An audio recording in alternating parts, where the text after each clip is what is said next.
আমি আবারও বলতেছি ৭১-এর পরাজিত শক্তি এবং ২৪-এর পরাজিতির সঙ্গে আমাদের কোনো আপোষ নেই এবং আমরা তাদের সেই বিচারের জন্য আজীবন বলেই যাব। সভাপতি এখানে প্রশ্ন জাগে, আজকে যারা বর্তমান নেতৃত্বে আছে তারা ৭১ সালে সেই দায়টা নিতে পারে না, যেটা প্রশ্ন আসছে জাতির সামনে। কিন্তু আমার কথা হলো, এই দলটা কে? এই দলটা সেই জামাতই ছিল, তো জামাত ইসলাম এবং ইসলামী ছাত্র সংঘ ৭১ সালে ছিল এবং এটার প্রতিষ্ঠাতা হলো মৌলানা মওদুদী। তো এই ধর্মভিত্তিক রাজনীতিটা বাংলাদেশে এরাই শুরু করেছে এবং ৭১ বাংলাদেশের মানুষ তারা ৭১ সনকে মুক্তিযুদ্ধে যেভাবে সহায়তা দিয়ে এই যুদ্ধটাকে এগিয়ে নিয়ে গেছে, সেই জায়গায় মুক্তিযুদ্ধের বিরোধিতা করেছে এবং তারা শুধু বিরোধিতা করে না, ক্রাইম করেছে।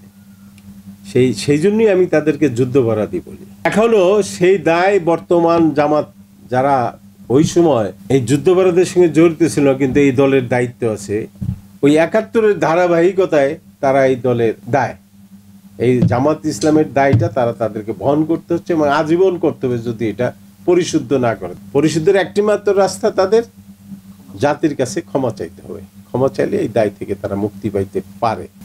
না শুনেন, তারা উল্লাস করতেই পারে, কিন্তু ৭১ সনকে নিয়ে যদি তারা কোনো প্রশ্ন তুলে উল্লাস করে, এটা আমাদের অবশ্যই রক্তক্ষরণ হবে।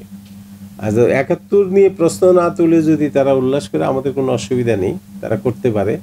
তারা তাদের নেতাকে মুক্ত করেছে, তারা সেখানে উল্লাস করেছে, এটাতে আমাদের কোনো আপত্তি নেই। কিন্তু ৭১ সন নিয়ে যদি তারা কোনো কথা বলে, কোনো প্রশ্ন উঠায়, সেখানে আমাদের রক্তক্ষরণ অবশ্যই আছে। ৭১-এই ভুল করে নাই, ৪৭ সালেও তারা ভুল করেছিল, পাকিস্তানের বিরোধিতা করেছিল এবং ৭১ সালেও তারা বিরোধিতা করেছে। সিমিলার অতীতের ষড়যন্ত্র, বর্তমান ষড়যন্ত্র, তারা এখন বর্তমানে ডক্টর ইউনূস সাহেবকে ব্যবহার করে রাষ্ট্র ক্ষমতায় অধিষ্ঠিত হওয়ার জন্য মহাস্বপ্নে বিভোর। এই স্বপ্ন জামাত ইসলামকে এই দেশের মানুষ চিনে, তারা কোনোদিন সফল হবে না, আমি এটা বলে দিতে পারি। এরা যখনই, যেমন আজকে আওয়ামী লীগের এই পরিণতির জন্য আওয়ামী লীগ নিজেই দায়ী।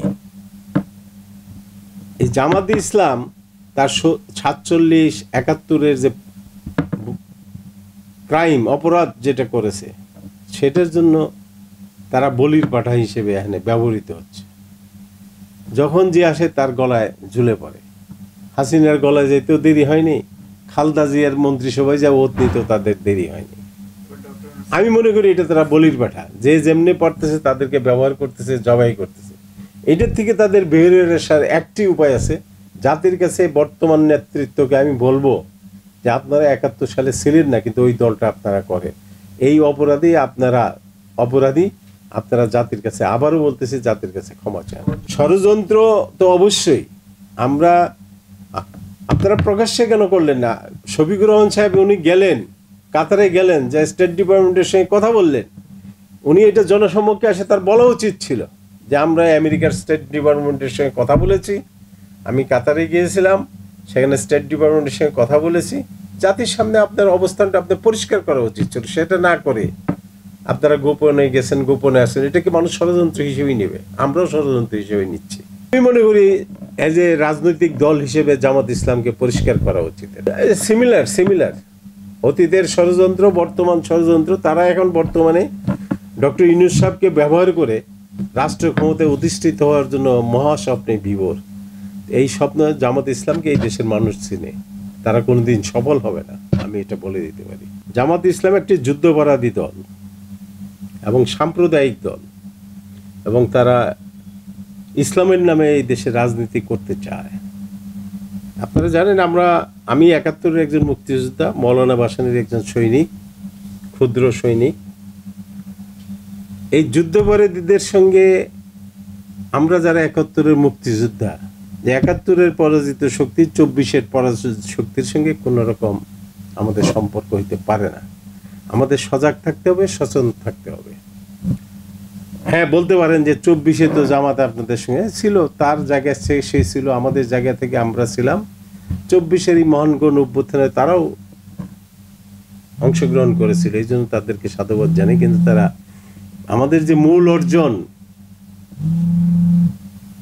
এই দেশের স্বাধীনতা সংগ্রাম, মুক্তি সংগ্রাম, সেই মুক্তি সংগ্রামে তারা বিরোধিতা করেছিল। শুধু বিরোধিতাই করে নাই, তারা ক্রাইম করেছিল, যার জন্য তাদেরকে আমরা যুদ্ধাপরাধী বলি। তো সেই ক্ষেত্রে মহামান্য কোর্ট একটি রায় দিয়েছেন। এই রায়টা শুরুতেই আওয়ামী লীগ আমলে যে রায়টা ছিল, সেই রায়টা একটা মামলার যে দিক নিয়ে চলা দরকার সেটা চলতে দেওয়া হয়নি, সেটাকে টার্ন করাইয়ে তারা রাজনীতিকে ওখানে ঢুকেইছিল। রাজনীতি ঢুকেই মামলাটাকে তারা প্রশ্নবিদ্ধ করেছে। এই প্রশ্নবিদ্ধের কারণেই বর্তমান আমাদের যে appellate division, high court division, appellate division যে রায়টা দিয়েছে, এটা তাদের নাগরিক অধিকার আমি মনে করি। বা একটা মানুষ একটা ভুল রায় থেকে একটা শুদ্ধ রায় পাইছে, এটা নিয়ে আমার কোনো আপত্তি নেই। কিন্তু আমি আমার যেটা বক্তব্য, যতদিন পর্যন্ত এরা যাদের কাছে ক্ষমা না চাবে, ততদিন পর্যন্ত তারা, যদি এই দেশের মানুষ ক্ষমা করে দেয়, ক্ষমা না করা পর্যন্ত তারা যুদ্ধাপরাধী হিসেবেই পৃথিবী যতদিন বেঁচে থাকবে ততদিন তারা থাকবে।